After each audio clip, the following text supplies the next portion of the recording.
ஐயோ என்ன உங்கள் கூட்டணி ஆயிடுச்சா மிகப்பெரிய ஒரு பயம் திமுகவினுடைய நிர்வாகிகள் மத்தியில் இருக்கிறது. அவர்களுடைய ஆட்சியானது விரட்டி அடிக்கப்படுகின்ற நாள் குறிக்கப்பட்டிருக்கிறது. அவரே அந்த கூட்டணியில் இருப்பாரா இல்லையான்னு தெரியல. அவரே டபுள் மைண்டில் இருக்கார். அதாவது இண்டி கூட்டணி மிகப்பெரிய தோல்வி அடையும் என்பது அவருக்கு நல்லாவே தெரியும். 2026 தமிழகத்தில் பாஜக தலைமையிலான கூட்டணி ஆட்சி அமையும் அமித்ஷா கூறியது வெறும் கனவா தான் இருக்கும் அப்படின்னு திருமாவளவன் சொல்லியிருக்காரு. இதை எப்படி பார்க்குறீங்க?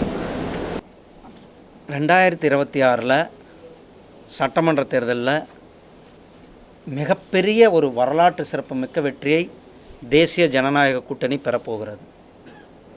திருமாவளவனுடைய அவர் என்ன அவங்களுடைய கூட்டணியே சலசலத்து போயிருக்கிறது. அவரே அந்த கூட்டணியில் இருப்பாரா இல்லையான்னு தெரியல. அவரே டபுள் மைண்டில் இருக்கார். இன்றைக்கி இந்த கூட்டணிக்கு போகலாமா அல்லது வேறு யார் கூடயாவது போகலாமா? ஏன்னா அவருக்கு தெரியும் இந்த அவர்களுடைய கூட்டணி, அதாவது இண்டி கூட்டணி மிகப்பெரிய தோல்வி அடையும் என்பது அவருக்கு நல்லாவே தெரியும். அதனால தான் அவர் நம்ம வேறு கூட்டணி மாறலாமா அல்லது வேறு யார்கிட்டையாவது போகலாமா என்ற ஒரு தடுமாற்றத்தோடு இருக்கிறது. இதே அவர் இப்படி பேசியிருப்பது அவருடைய தடுமாற்றத்தை வெளிப்படுத்தியிருக்கிறார் என்பது தான் நான் கண்டிக்கிறேன்.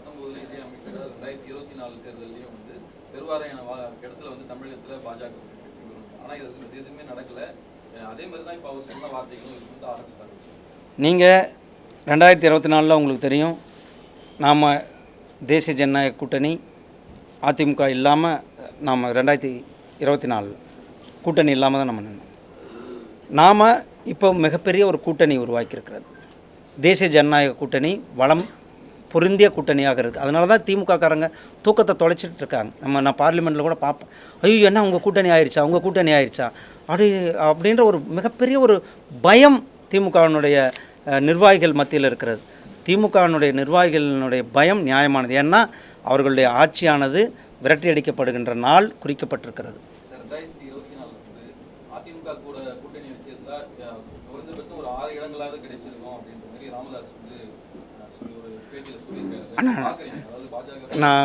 அதுதான் நான் இன்றைக்கி சொன்னேன்ல, இந்த கூட்டணி பற்றி எல்லாமே எங்களுடைய தேசிய தலைவர்கள்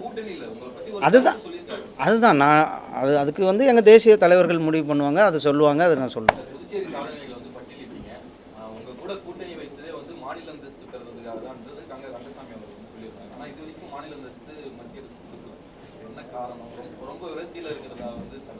அது உங்களுக்கு வேணால் அப்படி இருக்கும். நாங்கள் எங்களுடைய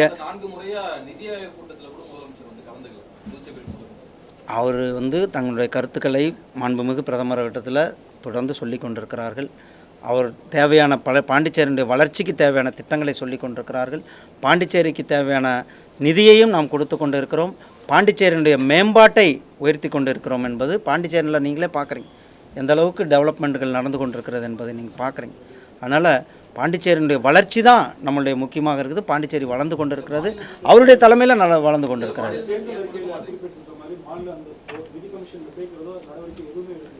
இல்லை அது எல்லாமே கன்சிடர் இல்லைங்க. அது மேலே சொல்லியிருக்காங்க, பேசிகிட்டு இருக்காங்க. அவங்க பேசி அதை முடிவு பண்ணாங்க.